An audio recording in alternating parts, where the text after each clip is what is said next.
If you do not want to access the state complaint system or a due process hearing, another option is that you can go to the United States Department of Education and file a complaint with the Office of Civil Rights. And this is a discrimination complaint form. This is the form that you'll be filling out. It's pretty self-explanatory. Know also that if after you've started a complaint with the Department of Education, Office of Civil Rights, that if you go ahead and file for a due process hearing, that this investigation will cease. Now, once you turn this complaint in, OCR, the Office of Civil Rights, will investigate and see whether you have a valid discrimination claim. So let's just take a quick look at the form. Here is the information on you, the person who's filing the complaint. So you fill that in, and then there is information, if it's not you, that has been discriminated against, if it's your son or daughter, someone who's under 18 years old, or you have a guardianship, then you would fill out this section indicating who actually had been discriminated against. The third section is who you're filing against, whether that be a school or a school district or an institution.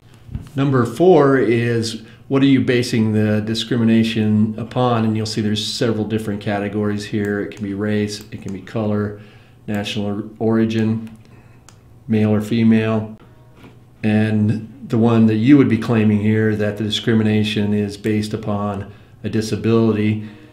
Then under number 5, you describe the alleged discriminatory act, what happened exactly. 6 and 7 indicate when you were discriminated against. It should be within the last 180 days, or you can ask for a waiver. Have any attempts made to solve this problem, for example, mediation. Then any other actions that you filed, whether it be a due process hearing or a state complaint, those type of things would be referenced here. As I indicated before, if you do file a due process complaint while OCR has this complaint form, they will suspend their investigation until that due process hearing has been held. Number 10 is some contact information. Number 11 is what would you like to see happen? You know, for example, if you want to take a service dog into a school and they're not allowed in the school, then what is your remedy? What would you like to see happen? Well, that would probably be access for the service dog into the school. So you would write that right here, then you sign and date it. Be sure to include any documentation you have, and then here is the website that shows you where you send your complaint to. You can also do the complaint anonymously, so if you don't want to give your consent for your name to be used or your child's name to be used, then you can fill this section out. Otherwise, you just give them the information. Laws that are enforced by OCR.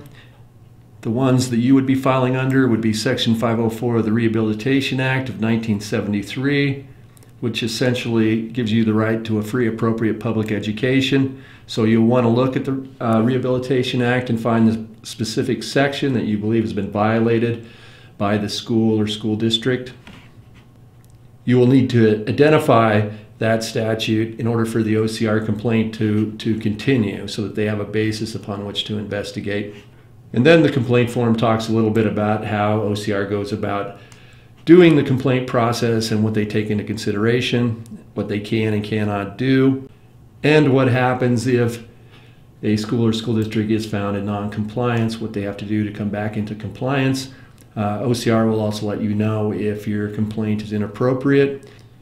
If you resolve the issue after you file the complaint, then this is how OCR handles that. Usually they just stop the investigation.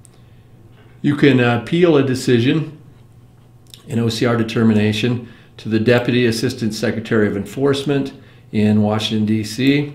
This is their internal appeals process. You can also file an action in federal court. And finally, that you should not be retaliated against if you file a complaint against a school or school district. And this is important, so if you run into any retaliation or intimidation, report that to OCR also. And that pretty much sums up an OCR complaint. If you want to file one, you can. It's one of the solutions, including the state complaint process, due process hearings, and subsequent court appeals.